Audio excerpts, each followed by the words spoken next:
Assalamualaikum warahmatullahi wabarakatuh. Bagaimana kabar kalian hari ini? Semoga kalian dalam keadaan sehat dan walafiat ya.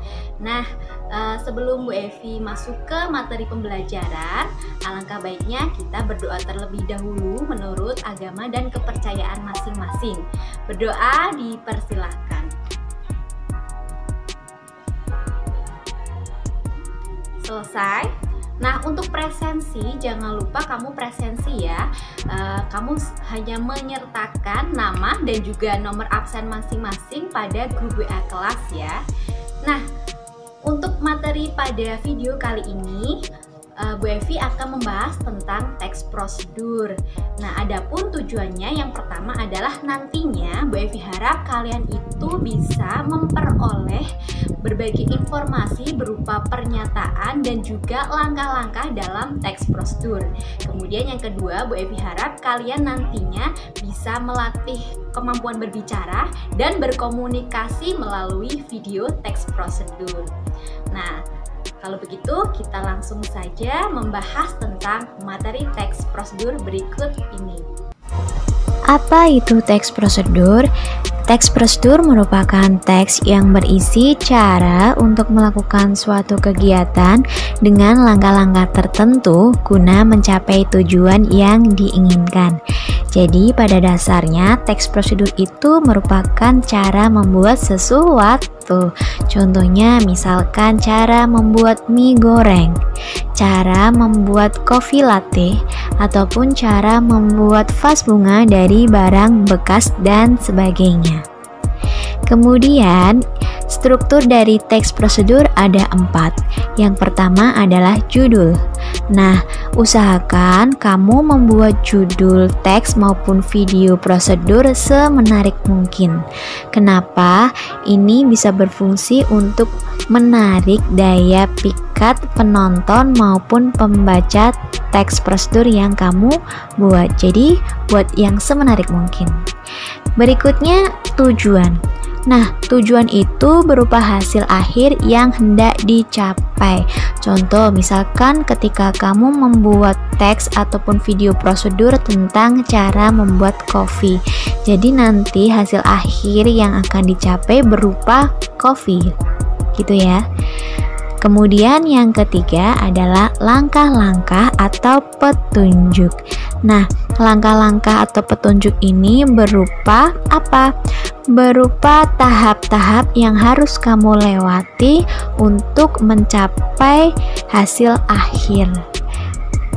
Yang terakhir adalah penegasan ulang atau penutup. Nah, pada bagian penegasan ulang itu berisi harapan atau manfaat. Contoh misalkan ketika kamu membuat video prosedur, usahakan ada kata-kata harapannya video ini bisa memotivasi kalian, ataupun kata-kata yang lain yang berupa harapan ataupun manfaat gitu ya. Nah, berikutnya adalah kaidah kebahasaan teks prosedur. Yang pertama, menggunakan kata kerja perintah atau imperatif.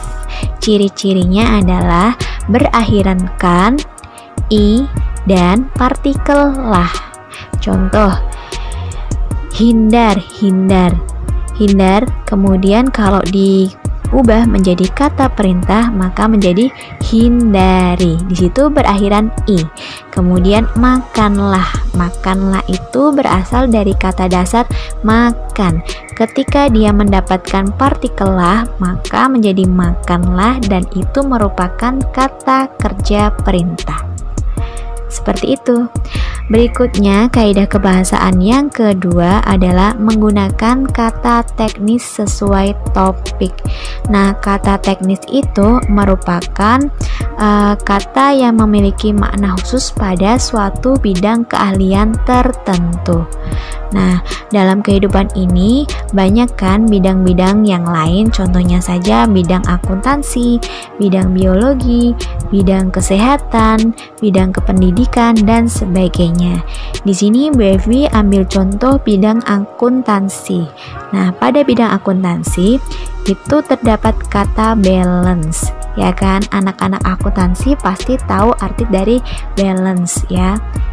Kemudian yang ketiga adalah menggunakan konjungsi yang bermakna penambahan. Penambahan itu berarti semakin banyak ya, atau berikut-berikut seperti itu. Nah, contohnya ada konjungsi dan, serta, selanjutnya, dan sebagainya. Yang keempat, menggunakan pernyataan persuasif.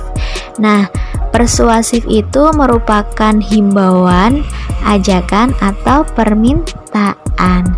Contoh, ayo berolahraga dengan teratur. Pada kalimat tersebut ada kata ayo. Ayo merupakan himbauan atau ajakan. Kemudian contoh yang lain, mari jaga pola hidup sehat, dan sebagainya. Jadi pernyataan persuasif itu berupa ajakan atau himbauan. Yang kelima, deskripsi alat. Nah, kalau kamu biasa nonton acara masak-masak, pasti biasa lihat kan, di situ ada alat dan bahan yang perlu kamu siapkan ketika membuat sesuatu. Itu yang dinamakan dengan deskripsi alat. Yang keenam, menggunakan konjungsi temporal. Konjungsi temporal itu merupakan kata penghubung yang berhubungan secara kronologis dengan waktu, atau bisa juga dikatakan dengan kata hubung yang berkaitan dengan waktu. Contohnya ada kata kemudian, sesudah itu, selanjutnya, sebelumnya, dan sebagainya. Berikutnya ada verba material dan verba tingkah laku. Verba material itu merupakan verba yang mengacu pada tindakan fisik. Nah, contohnya ada kata menulis. Umar menulis sebuah surat. Nah, di situ ada kata menulis. Nah, kalian masih ingat kan kalau kata kerja itu diawali dengan kata ya kan? Nah, jadi kata menulis merupakan kata kerja berupa material atau kata kerja yang berupa pada tindakan fisik, atau bisa kita lihat ya, atau kita lakukan. Nah, kemudian ada verba tingkah laku. Nah, untuk verba tingkah laku itu mengacu pada tindakan yang dilakukan berupa ungkapan. Jadi tidak bisa kita lihat, tapi bisa kita rasakan. Contohnya saja, misalkan ibu sangat memahami setiap anaknya. Di situ ada kata memahami. Nah, memahami itu berupa perasaan, hanya bisa kita rasakan. Gitu ya. Jadi berbeda dengan verba material. Kalau tadi verba material itu ada tindakan fisik atau kita bisa melakukan, ya bisa kita lihat, kita lakukan. Contohnya tadi menulis, misalkan saja yang lain menyapu, menulis itu kan suatu tindakan yang bisa kita lihat dan kita lakukan. Sedangkan kata merasa, memahami, menolak itu hanya bisa kita rasakan dari hati, tapi tidak bisa kita lakukan secara fisik. Jadi fisik kita itu nggak ada main atau nggak bertindak gitu ya. Berikutnya ada partisipan manusia. Nah, partisipan manusia itu merupakan semua manusia yang ikut serta. Bisa juga kita sebut sebagai kata ganti orang. Contohnya Anda, kamu, saya, gitu-gitu. Biasanya kalau pada teks prosedur itu yang sering digunakan itu Anda. Itu yang resmi. Nah, selanjutnya ada bilangan sebagai penanda urutan. Ini jelas banget ya, ada ya. Kalau kamu sering baca tentang resep-resep masakan di tabloid maupun yang lainnya, pasti pada tahap langkah-langkah atau petunjuk penggunaan itu ada bilangan atau angka-angka, ya kan? 1.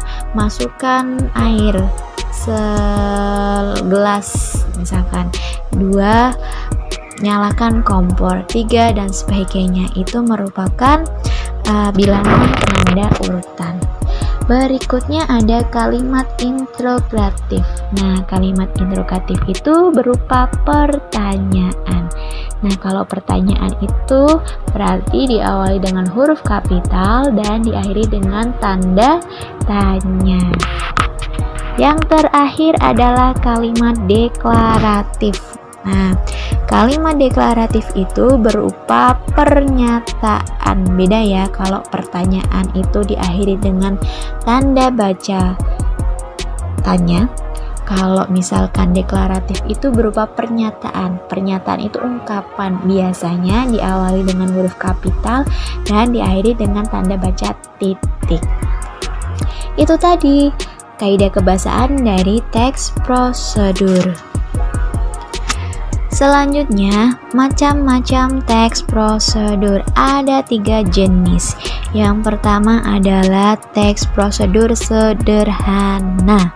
Nah, sederhananya seperti apa sih? Jadi, pada teks prosedur sederhana itu hanya terdiri atas 2 atau 3 langkah saja. Jadi simple banget. Contoh misalkan cara menghidupkan lampu kamar.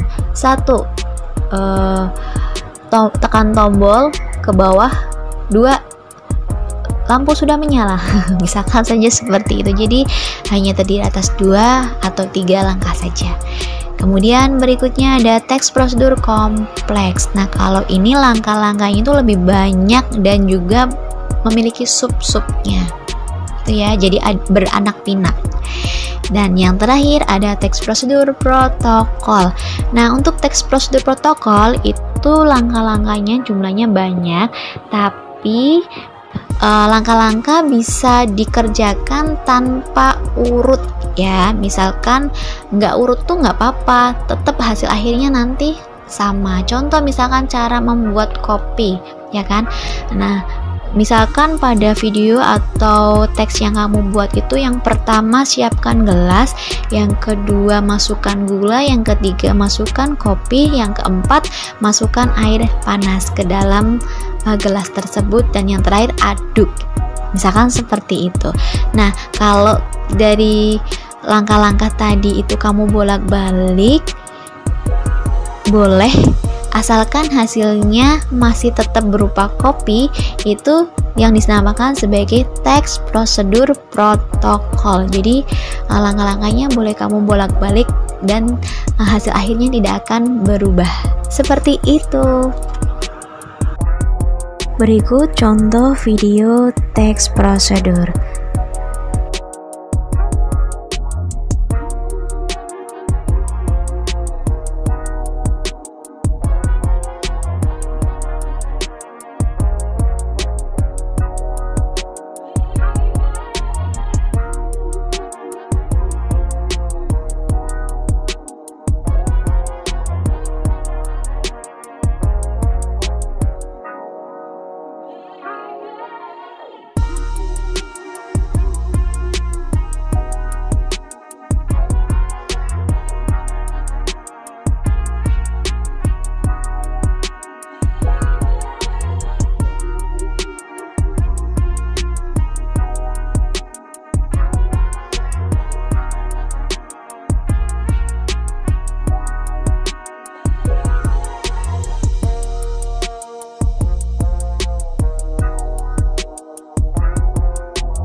dari teks prosedur. Bisa kita simpulkan bersama-sama bahwa teks prosedur merupakan teks yang berisi langkah-langkah untuk mencapai tujuan tertentu.